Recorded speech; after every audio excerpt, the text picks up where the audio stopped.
అదే RTV app వార్తల్ని క్షణాల్లో చదివే అవకాశం ఉంటుంది. ఒక న్యూస్ పేపర్, ఒక టెలివిజన్ ఛానల్ మీ చేతుల్లో ఎప్పుడూ ఉంటాయి. మీడియా మిత్రులందరికీ నమస్కారం. సరిగ్గా 25 సంవత్సరాల క్రితం ప్రస్తుతం అధికారంలో ఉన్నటువంటి చంద్రబాబు నాయకత్వంలో తెలుగుదేశం పార్టీ విద్యుత్ సంస్కరణలు ప్రవేశపెట్టినప్పుడు ఈ రాష్ట్రంలో ఉన్నటువంటి 9 వామపక్ష పార్టీలు పెద్ద ఎత్తున పోరాటానికి పూనుకొని చివరిగా చలో అసెంబ్లీ పిలుపునిచ్చినటువంటి నేపథ్యంలో అత్యంత రాక్షసంగా చంద్రబాబు నాయుడు ప్రభుత్వం పోలీసు కాల్పులు జరిపితే ఆ కాల్పుల్లో అమరులైనటువంటి 3 వీరులు బాలస్వామి, విష్ణువర్ధన్ రెడ్డి, రామకృష్ణ వీళ్ళు మృతి చెందారు. అలాగే వేల సంఖ్యలో కామ్రేడ్స్ గాయాల పాలయ్యారు. చేతులు విరిగి, కాళ్ళు విరిగి, తలలు పగిలినటువంటి కామ్రేడ్స్ కూడా పెద్ద సంఖ్యలో ఉన్నారు.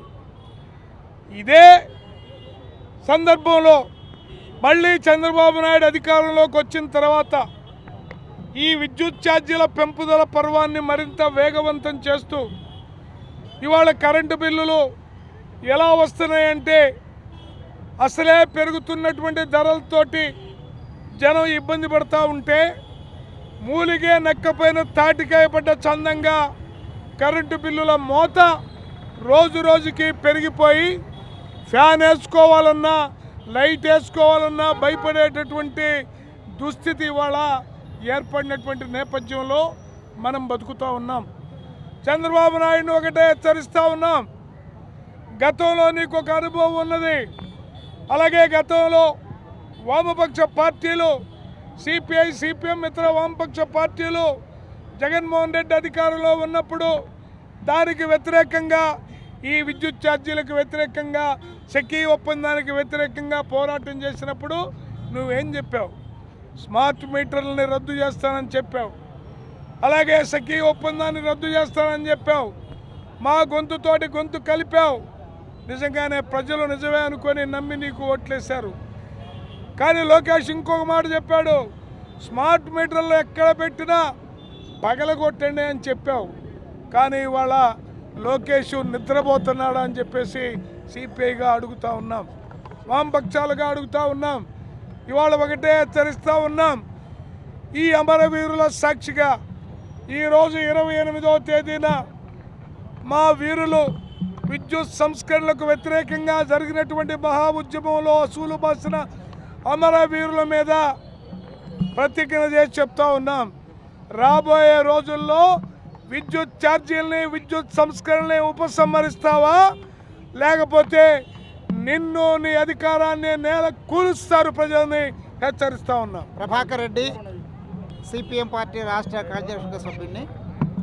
మిత్రులారా, అందరికీ నమస్కారం. సరిగ్గా 25 సంవత్సరాల క్రితం ఆగస్టు 28వ తేదీ ఉమ్మడి ఆంధ్ర రాష్ట్రంలో 3 అమరయోధులు బలి అయ్యారు. ఆ రోజు చంద్రబాబు పాలన కొనసాగుతుంది. చంద్రబాబు ఆ రోజు ప్రపంచ బ్యాంకు సంస్కరణలో భాగంగానే విద్యుత్ ఛార్జీలు పెంచడం, పెద్ద ఎత్తున ప్రజల్లో వెల్లువలాగా ఒక తిరుగుబాటు రావడం జరిగింది. అయితే అదే చంద్రబాబు నాయుడు ఈరోజు చెబుతున్నాడు, నేను ప్రారంభించిన సంస్కరణలు సానుకూల ఫలితాలు ఇస్తున్నాయని చెప్తున్నాడు. మేము అడుగుతున్నాం, ఏంటి సానుకూల ఫలితాలు? ప్రజల మీద భారాలు వేయడమేనా నీ సానుకూల ఫలితాలని చెప్పేసి అడుగుతున్నాం. అట్లే ఈరోజు అదాని స్మార్ట్ మీటర్ల కొరకు, షిరిడి సాయి స్మార్ట్ మీటర్ల కొరకు చంద్రబాబు ప్రభుత్వం ఊడిగం చేస్తూ ఉంది. ప్రజల మీద వేల కోట్ల రూపాయల భారాలు వేస్తూ ఈ 2 కంపెనీల యొక్క ప్రయోజనాల కోసమే తెలుగుదేశం ప్రభుత్వం పనిచేస్తూ ఉంది. తెలుగుదేశం ప్రభుత్వం ప్రజల ఓట్లతో అధికారంలోకి వచ్చిందా, లేక అదాని షిరిడి సాయి యొక్క ఓట్లతో అధికారంలోకి వచ్చిందో చెప్పేసి అడుగుతూ ఉన్నాం. అదాని షిరిడి సాయి ఇచ్చే ఎన్నికల బాండ్లు కక్కుర్తిపడి, వాళ్ళు ఇచ్చే కమిషన్లు కక్కుర్తిపడి ప్రజల మీద భారాలు వేసే విధానాన్ని మార్చుకోమని చెప్పేసి సిపిఎం పార్టీగా వామపక్ష పార్టీలుగా డిమాండ్ చేస్తున్నాం. ఈరోజు సంస్కరణలు ప్రజలకు ఉపయోగపడాలి తప్ప ప్రజలకు భారాలుగా మారుతున్నాయి.